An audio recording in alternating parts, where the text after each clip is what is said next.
জানি না কার মা নাই, কার আব্বা জান নাই, কে জানি রে মাও নাই, বাবাও নাই, কবরের বাসিন্দা হয়ে গেছে। আল্লাহ কত দূরে যায়, কত দূর খবর নেওয়া যায়।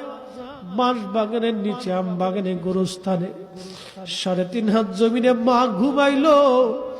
কত বছর পার হয়, মাকে বলতে পারি না মা খাইছনি। কতদিন পার হয়, আব্বাকে বলতে পারি নাই বাবা খাইছনি। এই মাহফিল যারা সাজাইলো তাদের বাবার কুল, মায়ের কুল।